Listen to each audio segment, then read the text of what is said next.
Eli had always been an adventurer at heart. From the days of his childhood, he would wander through the forests, scale the tallest hills, and dive into the deepest rivers. But never in his wildest dreams did he imagine waking up in a time not his own. As he opened his eyes, he was surrounded by giant ferns, their fronds waving gently in the breeze, and the chirping of unseen creatures filled the air. It was both familiar and foreign, a landscape that seemed like Earth but somehow not quite right. He pushed himself up and took stock of his surroundings. He stood atop a plateau, overseeing a vast expanse of dense jungle that stretched beyond the horizon. In the distance, he could see a herd of creatures moving, their long necks and tails distinguishing them as sauropods. The shock of the realization hit him then. He was in the age of dinosaurs. Stumbling to his feet, Eli moved cautiously through the lush undergrowth. The flora was a mesmerizing array of colors and shapes. Giant horsetails and ferns reached out to touch the sky, and cycads dotted the landscape, their sturdy trunks and palm-like leaves painting a scene of primordial beauty. As he moved deeper into the forest, a rustling sound drew his attention. From behind a thicket emerged a pack of small, feathered creatures. They were about the size of modern-day raptors, with sharp claws and beady eyes that stared at Eli with a mixture of curiosity and caution. These were dromaeosaurs, known for their intelligence and agility. Recognizing the potential threat, Eli slowly backed away, keeping a steady eye on the pack. His path took him towards a clear, sparkling stream. As he approached the water, he caught sight of another mesmerizing creature, a triceratops, grazing peacefully on some low-lying shrubs. Its three-horned face, massive frill, and stocky body made it unmistakable. Eli kept his distance, watching in awe as the beast moved with a surprising grace for its size. Determined to find some semblance of safety, Eli followed the stream, hoping it would lead him to a larger body of water or perhaps even a cave. As he moved, he stumbled upon a grove filled with fruit-bearing trees. Picking a few, he found them surprisingly sweet and refreshing. It provided a much-needed respite and energy boost. The day wore on, and with the setting sun casting a golden hue over the land, Eli reached the shores of a vast lake. Its clear blue waters reflected the silhouette of pterosaurs flying overhead, their wing beats echoing across the serene landscape. It was here, by the lakeside, that Eli decided to make camp for the night. Gathering leaves and branches, he fashioned a makeshift shelter, and using flint stones he found, he managed to start a small fire. The night was filled with the sounds of the Mesozoic era, the distant roars of predators, the gentle lapping of the lake's waves, and the symphony of insects. Eli lay there, staring up at the star-studded sky, pondering his strange fate. How had he come to be in this lost world? Was there a way back? But amid all the uncertainty, one thing was sure: the world of dinosaurs was a place of wonder and danger, and Eli had to be ready for whatever challenges lay ahead. He drifted into sleep, the fire's warmth guarding him from the chill of the night and the potential threats lurking in the darkness.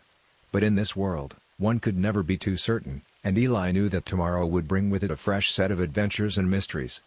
Tomorrow, he would search for answers. But for now, he found solace in the embrace of the ancient world around him. Dawn painted the sky with hues of orange and pink. As the first rays of sun filtered through the giant ferns, Eli rose from his makeshift bed, the reality of his circumstances hitting him anew.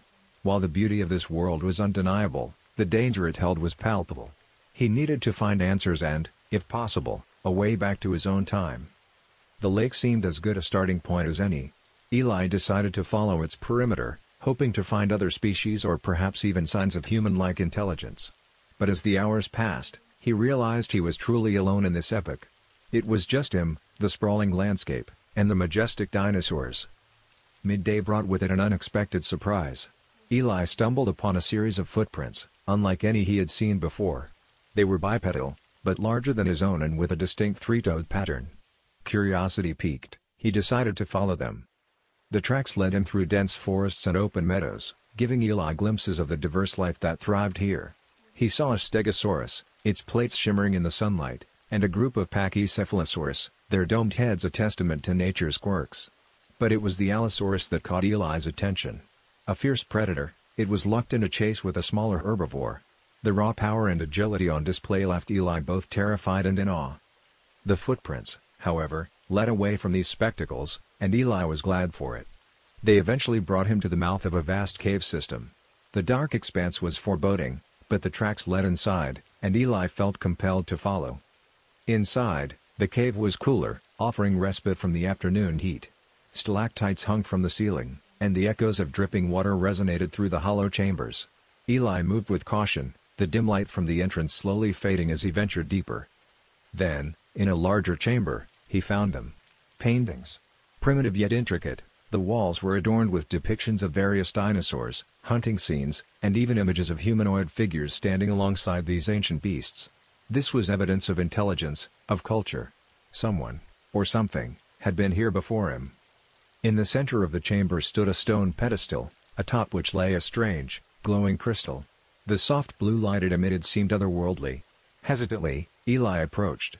As he drew closer, memories flooded his mind, memories of a similar crystal in his time, at an archaeological dig. A crystal believed to hold the power of time travel. Could this be his way back? Before he could touch it, a guttural roar echoed through the caves. The ground trembled, and Eli realized he wasn't alone. From the shadows emerged a group of creatures, humanoid in shape but distinctly different. They had rough, scaly skin, elongated snouts, and sharp claws. These were not humans but evolved reptilian beings, perhaps a branch of evolution that had thrived in this era. Their leader, larger and adorned with tribal markings, approached Eli, eyes narrowed. For a tense moment, neither moved. Then, slowly, the leader pointed at the crystal and then towards the cave's entrance, a clear sign for Eli to leave. Understanding the message, Eli backed away, nodding in gratitude for the unspoken truce. He made his way out of the cave, the weight of his discovery heavy on his shoulders. The existence of intelligent life, the possibility of time travel, the beautiful yet deadly world of the dinosaurs, it was all too much to fathom. But as the sun dipped below the horizon, painting the sky with twilight colors, Eli knew his journey was far from over. The mysteries of this world were slowly unraveling, and he was at the center of it all. The days that followed were a blend of discovery and diplomacy. Eli often crossed paths with the reptilian tribe, each encounter a dance of caution and curiosity. It became evident that these beings, whom Eli had taken to calling the Saurians, held a deep reverence for the caves and the mysterious crystal within. Using a combination of gestures and drawings in the sand, Eli and the Saurians began to communicate. Through these exchanges, he learned that the crystal had been in their care for generations. It was both a gift and a curse, opening doorways to other times but also bringing with it the challenges of guarding such power. But Eli's desire to return home was overpowering. One night, he sneaked into the cave, driven by the hope that interacting with the crystal could provide answers. As his fingers brushed its glowing surface, a rush of energy surged through him. Images flashed before his eyes, his world, his family, and the archaeological dig where he'd first discovered a similar crystal. Suddenly, he understood. The crystals were twin relics, anchors in time. But to harness their power and return home, Eli would need the help of the Saurians. Approaching their leader, Eli shared his revelation, drawing the connection between the two crystals. The Saurian chieftain, seeing Eli's genuine longing for home, agreed to help. But there was a condition: the crystal's power must never be abused, and once Eli returned, he would never be able to come back. With the agreement in place, a ceremony was held. The Saurians chanted ancient songs, their voices echoing through the cave, as the crystal pulsed with energy. Eli, surrounded by the tribe, felt a warmth envelop him. The world around him blurred, the sounds of the Mesozoic fading into a distant hum. When clarity returned, Eli found himself back at the archaeological dig, the twin crystal in his hand pulsating softly. The joy of his return was overwhelming. His colleagues, who'd presumed him lost, were astounded by his sudden reappearance and the tales he had to share. But Eli was careful. He spoke of the age of dinosaurs, but the Saurians remained his secret, a silent pact he'd made with the tribe that had become his allies. Years passed, and Eli's adventure in the prehistoric world became the stuff of legends in the scientific community. While many were skeptical, the detailed notes and sketches he'd made were hard to dispute. In his later years, Eli returned to the site of the dig, now a bustling research center. Sitting atop a hill, he gazed out at the horizon, memories of the Mesozoic era flooding back. He often wondered about the Saurians, hoping they were thriving and that the crystal remained safe in their care. The sun set, casting a golden hue reminiscent of that fateful day when Eli had awakened in the age of dinosaurs. A soft wind rustled the leaves, and for a brief moment, Eli swore he could hear the distant roars of ancient beasts. With a contented sigh, Eli knew he had lived a life beyond what most could dream. The mysteries of time, the beauty of the ancient world, and the friendships he'd forged were treasures he'd carry with him always. And as the stars began to twinkle in the night sky, Eli felt a deep connection to the past, a bond that transcended time itself.